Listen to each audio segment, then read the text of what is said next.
हाँ बेबी, पापा जी ना खाना खा रहे हैं, खाना। इस वजह से ना तुमसे बात नहीं कर पाएंगे, है ना। मैम साहब ने बड़े साहब पर कितना अत्याचार कर रखा है, मुझे लगता है अब ज़्यादा ही हद होने लगी है। इनकी वीडियो बनाकर छोटे साहब को भेज देता हूँ। ठीक है, मैं तुम्हें बाद में बात करवा दूंगी। Okay, bye bye. मैम साहब बड़े साहब पर कितना अत्याचार करती हैं, मुझे लगता है जो वीडियो मुझे भेजनी पड़ेगी छोटे साहब पर। भाई और बहनों, इस वीडियो को प्लीज़ पूरा देखिएगा और कमेंट में जय श्री राम जरूर लिखना। बहू बिना किसी शब्द के उसे बूढ़ा कहकर डांटने लगती है। वो जमीन पर पैर से खाना सरकाकर साफ कह देती है कि एक चम्मच से ज्यादा उन्हें एक वक्त में कुछ नहीं मिलेगा। बेबस पिता रोते हुए बस अपनी लाचारी बयां करता है कि दिन भर काम करने के बाद भी उसे पैरों से खाना क्यों दिया जा रहा है। लेकिन उस पत्थर दिल बहू का कलेजा नहीं पसीजता। वह गुराते हुए कहती है कि वह ससुर को उनकी असली औकात याद दिला रही है। पर हुक्म चलाएगा, मैं रहती हूँ। वह साफ धमकी देती है कि जब तक बेटा घर पर नहीं है यहाँ सिर्फ उसी का हुक्म चलेगा। चलेगी क्योंकि मैं लाचार पिता सिर्फ इतना ही कह पाता है कि वह सब समझ रहा है, लेकिन बहू उन्हें चैन से बैठने भी नहीं देती और जा, बहुत आराम हो गया ना लेटे लेटे। और तुरंत कड़क चाय बनाने का हुक्म सुना देती है। लेके आ जा।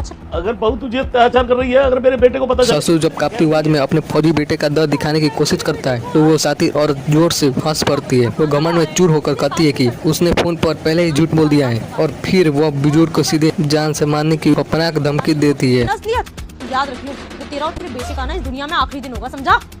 मौत का यह खौफ देखकर वो बेबस पिता हमेशा के लिए चुप रहने का फैसला कर लेता है। हो गया ड्रामा, अब जा और जाके चाय लेकर आ और इसको भी लेके जाना अपनी चम्मच को। और रोते हुए अपनी चम्मच उठाकर वहां से चला जाता है।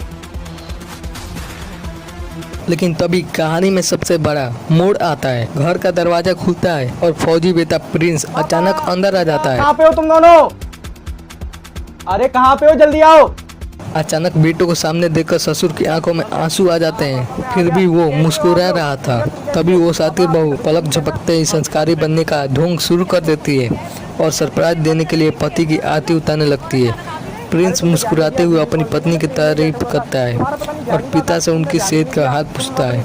वो औरत अपने फौजी पति को झूठ बोलती है कि डॉक्टर ने ससुर जी को बात करने से मना किया है और आपसे कम से कम बात करनी है। आप थोड़ा अपनी हेल्थ का ध्यान रखो। वैसे वो दिव्या है आपका ख्याल रखने के लिए, और फिर भी आपको खुद भी अपना ख्याल रखना पड़ेगा। हाँ बेटा, मैं ठीक हूँ। बहू मेरा बहुत ख्याल रखती है।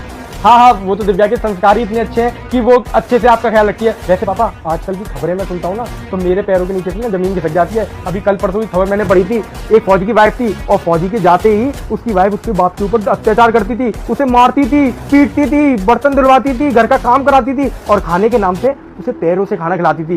कहीं पापा आपके साथ तो ये सब नहीं हो रहा ना? नहीं रे बेटा, मेरे साथ ऐसा कुछ नहीं करती। कैसी बातें कर रहे हो प्रिंस, तुम फालतू बातें करते हो, बिल्कुल ऐसा भी